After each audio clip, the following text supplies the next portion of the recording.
Here on the Colour of Country Life, chatting again with Jade Benham. She's a candidate for the National Party in the seat of Mildura at the November state election. Jade, how are you going today?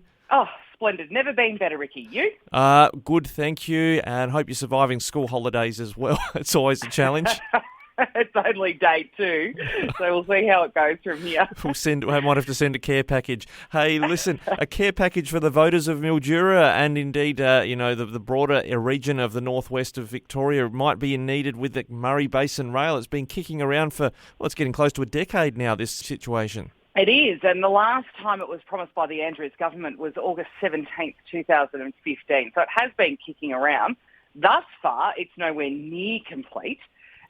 There are lines that have been a high priority as part of this project for a long, long time. And it is so far sitting idle, not doing much at all, quite frankly. It's interesting talking about the Labor government. I know in the federal election that concluded in May, there was all this talk of rewiring the grid, the energy grid, when it came to, improving the network so all this wind power can come from regional Australia into the cities where they wanted it. But when it comes to rewiring the rail grid, you're looking, this project, this Murray Basin project really is upgrading, almost half of Victoria when you look at the whole scope of the project in terms of getting freight to the ports of Melbourne and, Warrnambool and Portland as well. Yeah, even into South Australia, and it really is a matter of urgency now. I see myself living rurally on a farm.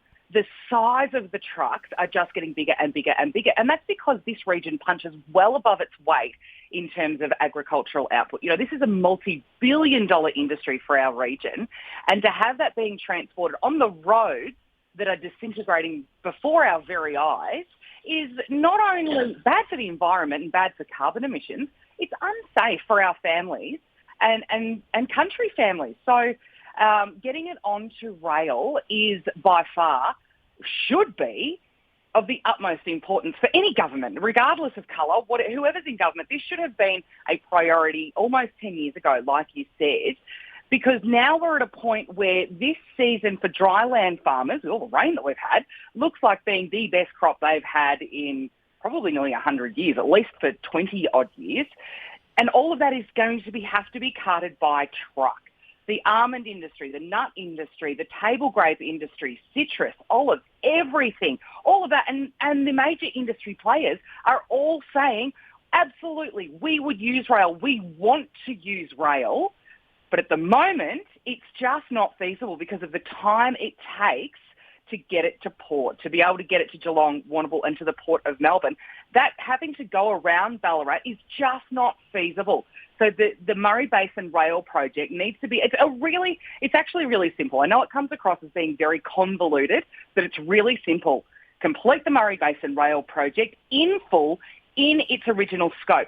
The thing that really bugs me about this is that we have infrastructure projects of the Andrews government underneath the city that are now in excess of $28 billion over budget. $28 billion over budget. So we can talk about how it was ill-costed in the first place, and that may have been the case. Fine. But if you give us just 10% of that over budget that has gone into a tunnel under the city, this would be complete by now. But that city-centric thinking and those city-centric infrastructure projects means that the regions are still being neglected, and I have had enough. Now, you're a Nationals candidate for the seat. Federally, there was a coalition government for 9 years until recently, but the federal government did put some money on the table. What's the contrast between the state and federal commitments on this? Well, the contrast, the federal government did put a lot of money on the table to have it completed, and the state just failed to meet them halfway. It's the same with health spending. We see this in terms of hospital upgrades as well. Swan Hill, Warragul, Melton, same thing. The coalition federal government put lots of money on the table, and the state, whose infrastructure hospitals are, and transport, it's their infrastructure, have failed to come to the party. Now, there's a lot of talk that when the Andrews government did commit to completing this project in 2015, a lot of people have said anecdotally that Jacinta Allen simply had no intention of ever completing this project. And here we are, 7 years later, and it looks like that was absolutely the case. So Now, Jacinta Allen's now the Deputy Premier, being touted possibly as the next Premier if Daniel Andrews moves on at some stage. But is there accountability being pursued by your colleagues in the Parliament about this project and getting it delivered by the state government? Yeah, absolutely. I had a conversation with Peter Walsh actually on Friday about this. And, I mean, Peter is a pretty stoic man at the best of times and very calm and controlled, but he too is I don't want to use the word fuming, but he is absolutely chasing accountability and has been for a long, long time. And I think with a stronger team in Parliament come November, we might actually be able to get something done, particularly if we can manage to flip the government. I mean, if the government is flipped and the Andrews government is out and a coalition is put in, this will be top of the priority list. Now, nothing short. And I gather your priority is to get elected as the member for Mildura. Ali Cupper, the independent, is the incumbent at the moment. Is there some concrete steps towards Murray Basin Rail that the National Party is promising that might convince voters that it's time for a change in Mildura after one term of Ali Cupper? Yeah, I mean, our position is completed in full in its original scope. It's that simple, really. In full, in its original scope. And thankfully, I mean, it might be a bit harder to work with Anne Webster, our sitting federal member at the moment, given that she's now in opposition. It's a bit of a seesaw act, but there is absolutely solid commitment there to get this done in full in its original scope.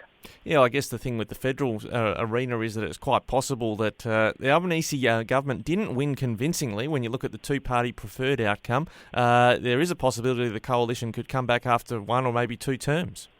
Well, that's exactly right. And wouldn't that be nice if we had a coalition state government and a coalition federal government?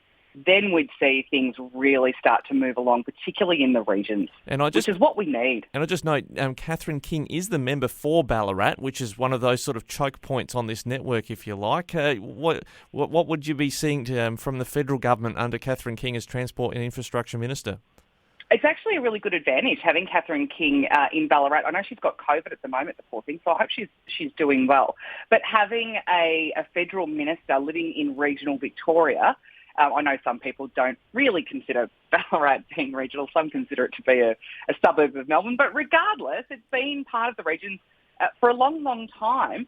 And surely having her on the ground there, she'll be able to see what needs to be done. And I think the feds to this point are in agreement that it needs to be done in full, because it doesn't just affect regional Victoria, it's also South Australia as well, and New South Wales, connecting all of those transport links. So having her there on the ground is actually a massive advantage of us, regardless of party. It's all about working collaboratively to get things done for the best outcomes for our region. It's as simple as that. We need to work with whoever is in the job at the time to get these things done, and this is a huge priority. Yeah, we are chasing Catherine King, but as you say, she's a little less available than she might otherwise be for health reasons. Yeah. So, Jade, thanks for chatting with us about this today. It's going to be a hot topic coming into the November state election. Certainly is. Thanks for having me, Ricky.